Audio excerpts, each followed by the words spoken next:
Dragi prijatelji, dragi gradodošli, društve, dragi gosti, dobrodošli na 6. predstavljenje živih jasnica u predlijepom ambijentu našeg Splitu.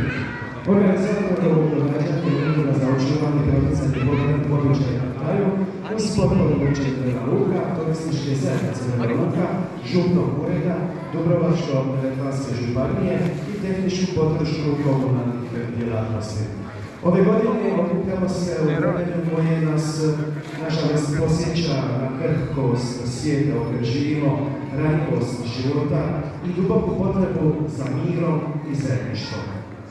Upravo zato kroz prikaze biblijskih scena vezanih uz porojenje želimo donijeti dašak nade i utjehe te podijeliti i podsjetiti na vrijednosti koje su temelj ove svete noći.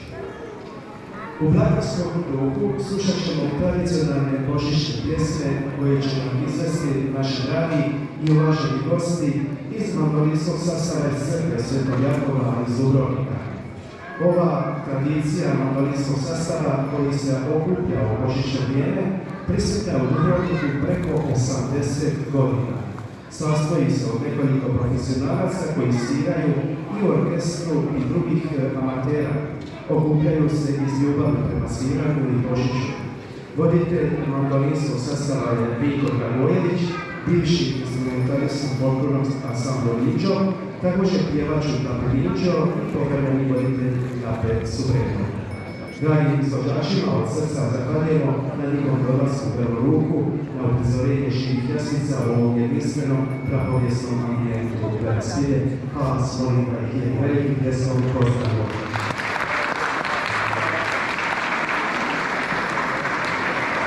Eto, za sada sa mene, uživajte i neka proteče onako na dosta se zamisli da sam vam počeo.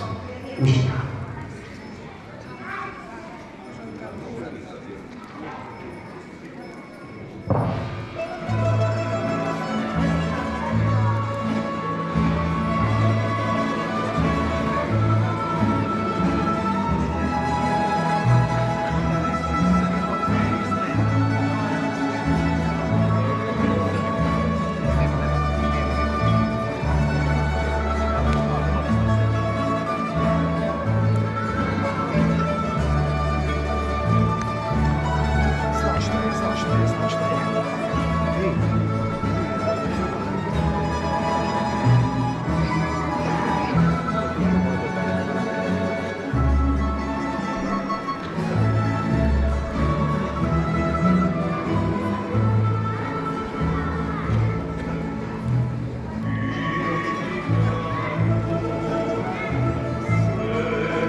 U doba velikog rimskog cara Augusta, dok je kralj Herod vladao Judejom, narod je živio u neizvjesnosti i čekanju.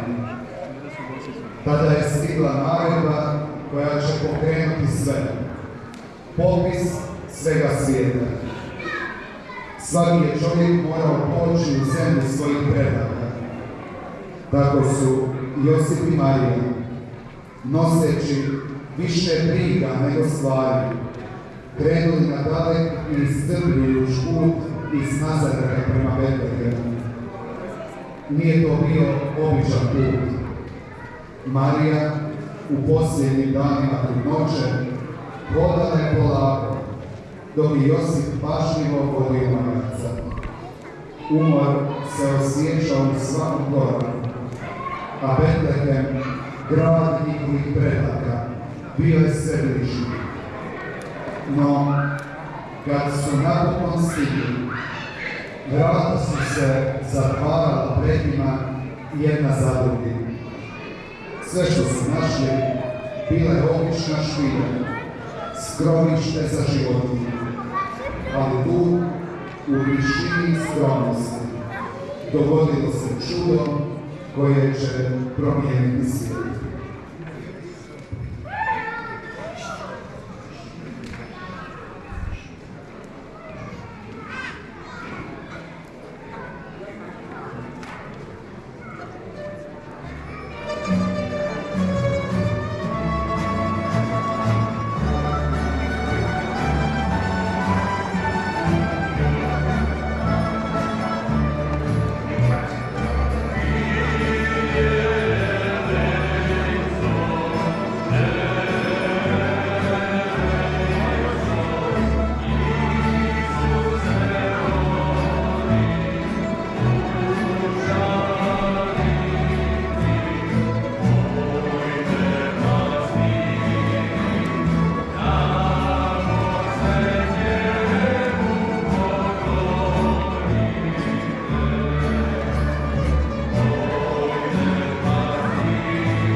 Noć je bila tiha, mirna, gotovo zaboravljena od svijeta.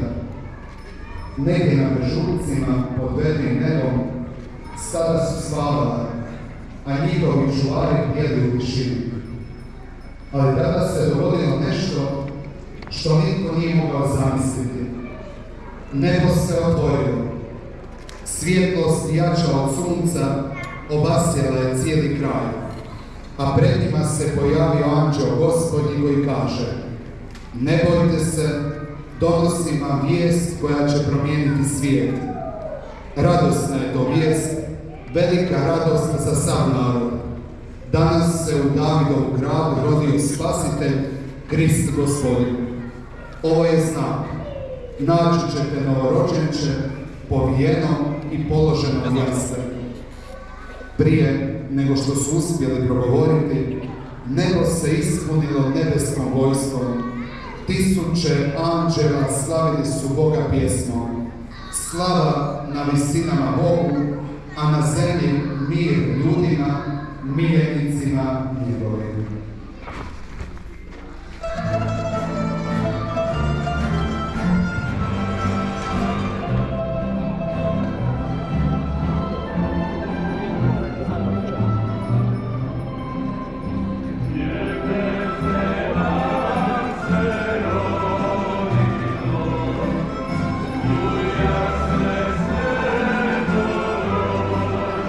Oh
Ja slikam na njega.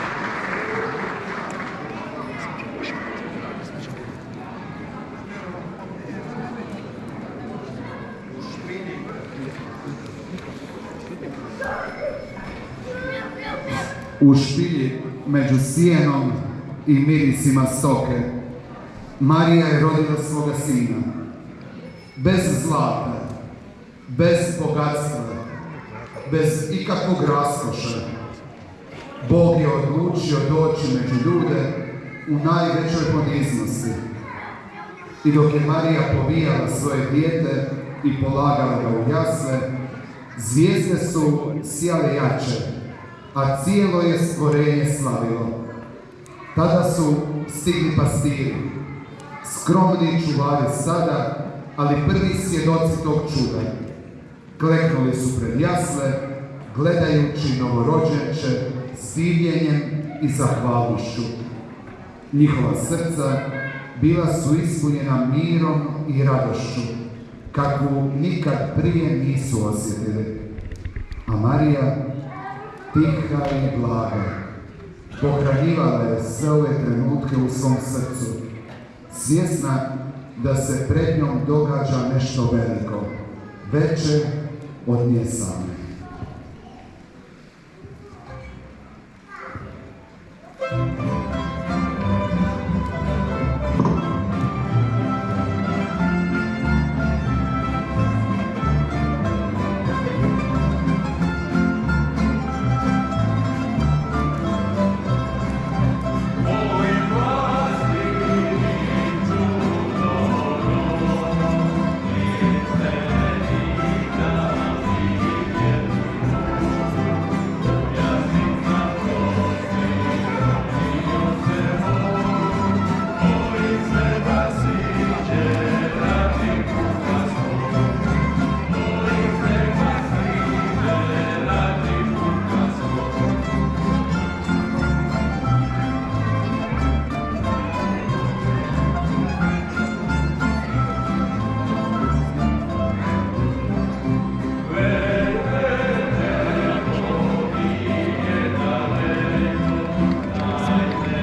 Negdje daleko na prostranim ravnicama istoka, 3 mudraca promatrala su nebo.